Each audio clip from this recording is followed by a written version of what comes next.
बिस्मिल्लाहिर्रहमानिर्रहीम। नाज़रीन, मैं हूं जावेद बलोच और उम्मीद है आप लोग खैरियत से होंगे।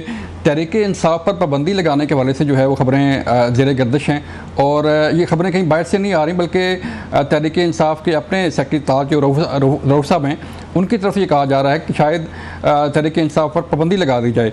वजह क्या बन सकती है, क्यों पाबंदी लगाई जा रही है और क्यों कहा जा रहा है पाबंदी लग सकती है, इस पर बात करने जा रहे हैं।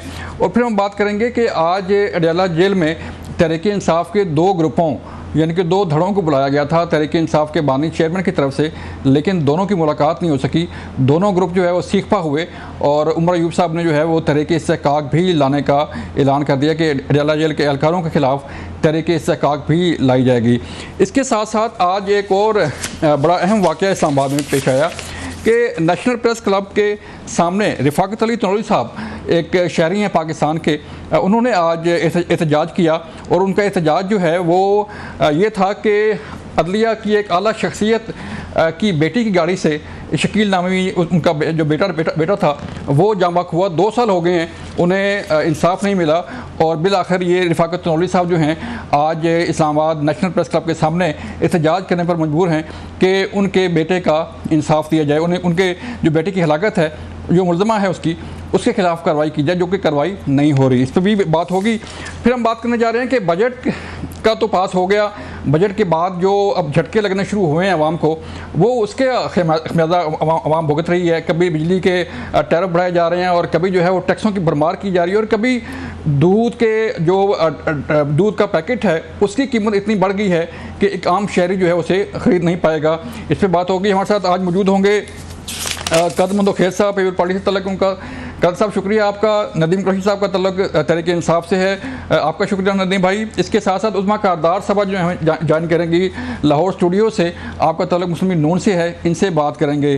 कदमंदो खेत साहब, आप सर बताइएगा, एक तो तहरीक-ए-इंसाफ जो है वो बार बार कोई ऐसा ऐलान करती है जिससे ख़बरें जो हैं वो काफ़ी हेडलाइन चलती हैं कि तहरीक-ए-इंसाफ पर पाबंदी लगाई जा रही है। आप समझते हैं कि तहरीक-ए-इंसाफ पर या किसी भी सियासी जमात पर पाबंदी लगनी चाहिए या लग सकती है? मेरे ख्याल में नून लीग वाले वो जो कराची में कहते हैं बौखला गए, इनको समझ में कुछ नहीं आ रहा है। आप पाबंदी एक सियासी पार्टी पे कैसे लगा सकते हैं? आप एक आदमी है जो उसकी जाती कोई क्रिमिनल एक्टिविटीज है, उस पर तो आप FIR कर सकते हैं, मगर एक सियासी पार्टी पे आप पाबंदी कैसे लगा सकते हैं? और फिर आपने सिंबल से लेके भी आपने क्या बिगाड़ा? वो तो आज़ाद के तौर पे भी उनको जिन लोगों ने वोट देना था वो दे दिया। तो मैं समझ रहा हूँ ये एक मकाना फैसला है और जहाँ 9 मई के जो केसेस है, जहाँ उनको एक पूरा रियासत को इन्होंने हिला के रख दिया है, वो केसेस तो आपसे चलाए जाने, आपके सरकारी वकील सारे बिक गए, आपके प्रोसिक्यूशन में सारे आपके पुलिस वाले बिक गए, वहाँ से तो वो बरी हो रहे हैं। तो आप मुझे बताओ, आप पाबंदी लगा के क्या करेंगे? तो किसी नाम से भी आ सकते हैं। माजी में भी आपने सियासी पार्टी के ऊपर आपने नेप के ऊपर आपने पाबंदी लगा ली, वो है MP की शक्ल में मौजूद है। आपने पीपल्स पार्टी को भी थ्रेट करे थे पाबंदी लगाने का, रिजल्ट क्या था? ट्रिपल पी के बजाय डबल पी भी बन गया। तो मैं समझ रहा हूँ कि ये एक हमकाना फैसला है।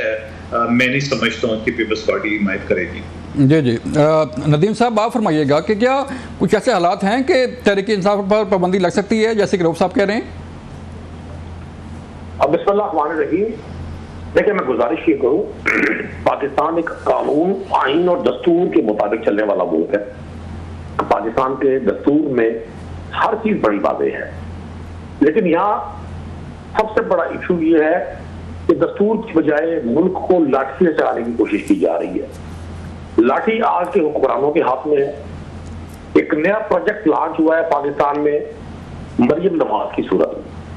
अब उनकी मौजूदगी में उनके दौरान खिताब ना आप एहतजाज कर सकते हैं, क्योंकि वो नौज़बिल्ला अजान से भी मुतबर्रिक कोई बात कर रही होती है।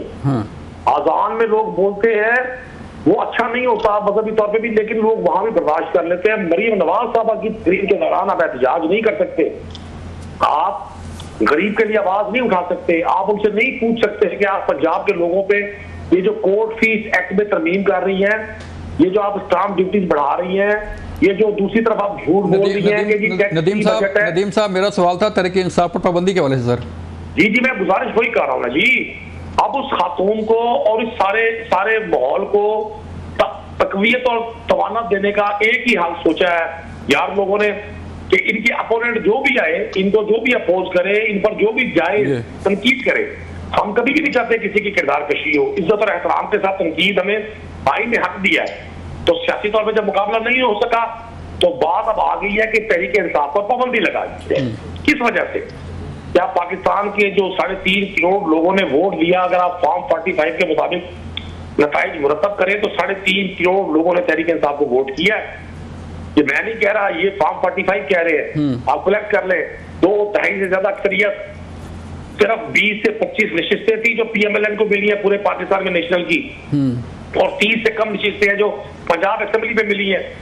मतलब आप हर वो स्टेप लेकर जो एक पॉलिटिकल पार्टी को क्रश कर सकते थे, आपने लीडरशिप को जेलों में डाल दिया। आपने छोटे छोटे मतलब गलियों में रहने वाले वर्कर, उन तक को जेल में मौत की चक्कियों में बंद कर दिया।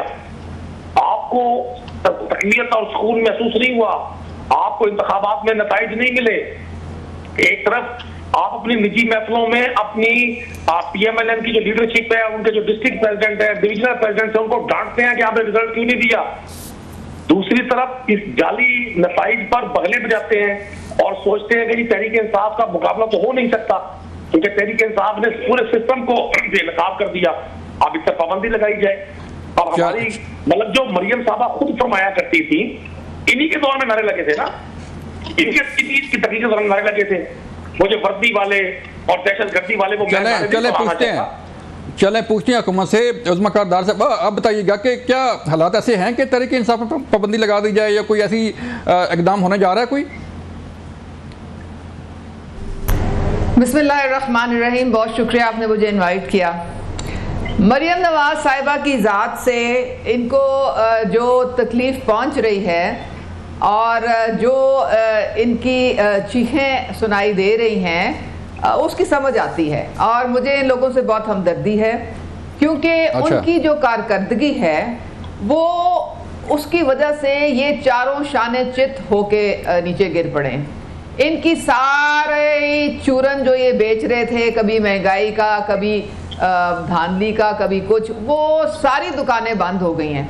इसलिए क्योंकि उनकी परफॉर्मेंस जो है वो मेरे ख्याल में 100 दिन में 44 इनिशिएटिव्स उन्हें दिए जो कि पब्लिक वेलफेयर के थे। इनके जो चीफ मिनिस्टर थे वो मेरे ख्याल में 100 दिन में वो मुश्किल फाइलें भी नहीं पढ़ सके थे, कह रहे थे मैं अंडर बोर्ड ट्रेनिंग हूँ। तो इनकी आवाजारी, इनका रोना पीटना, इनका 45-47 की कहानियां कौम भी अब बहुत तंग पड़ चुकी है। मैं तो इनको ये मशवरा देती हूँ, हमदर्दाना मशवरा है कि ये अब छोड़ दें 45-47 का रोना पिटना। जो हल्का खुलता है, जहाँ पे रीकाउंटिंग होती है, वो ये हार जाते हैं और वो हल्का हमारी तरफ मिल जाता है। तो कुछ हासिल नहीं होना, RTS पे अब आपका बटन नहीं हो सकता। आप मेहरबानी करके वो दिन याद करें जब आपने पूरी ऑपोजिशन को जेलों में डाला हुआ था, डेथ सेल में डाला हुआ था, और जो 2018 में जितनी शिकायत थी वो आज तो उससे आधी भी नहीं है।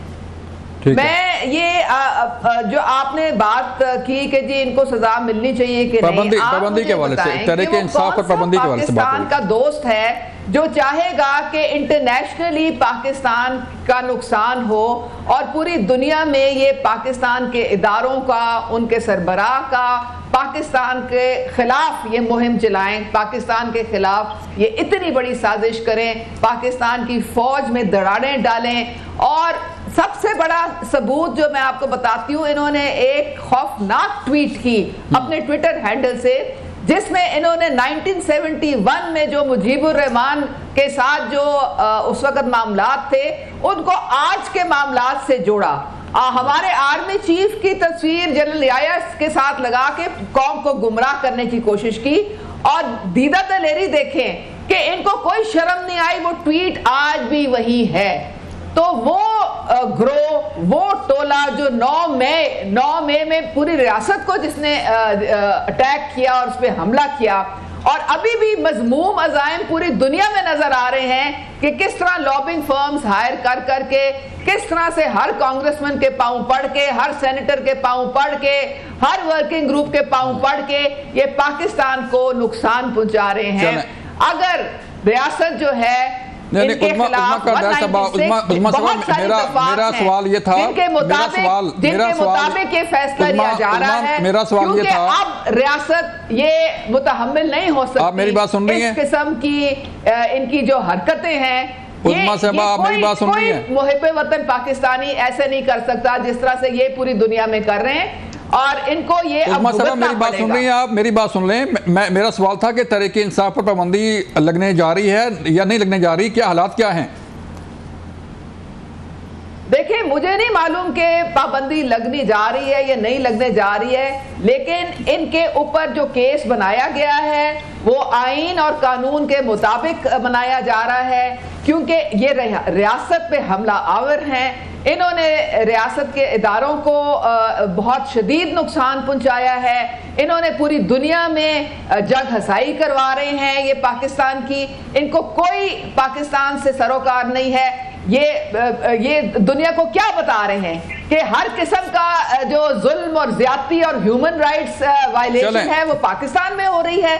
तो भाई ये फिर बाहर चले जाएं, फिर इनको यहाँ रहने की क्या जरूरत है? ये कोई सियासी इनके अज़ाइम तो नहीं लग रहे ना, ये तो एक जत्था है, और वो जत्था है जो एक शख्स जिनको गुमराह कर रहा है और वो अपनी जात के लिए एनआरओ लेने की खातिर उसने पूरी पार्टी को दांव पे लगा दिया है। अब आप मुझे ये बताएं कि मैं आगे जाता हूं, मुताबिक चलेंगे। उस्मा मैं आगे बढ़ता हूं। कादिर मुंतखिल साहब, आप बताइएगा सर कि ये जो करारदाद पेश हुई अमेरिकी नुमाइंदगार में, फिर यूएन वर्किंग ग्रुप की रिपोर्ट को आना, तो ये कोई हुकूमत की नाकामी नहीं लगती कि वहाँ पे पीटीआई ने जो है वो लॉबिंग कर ली और करारदाद भी पेश करवा दी, फिर यूएन वर्किंग ग्रुप की रिपोर्ट भी आ गई? सर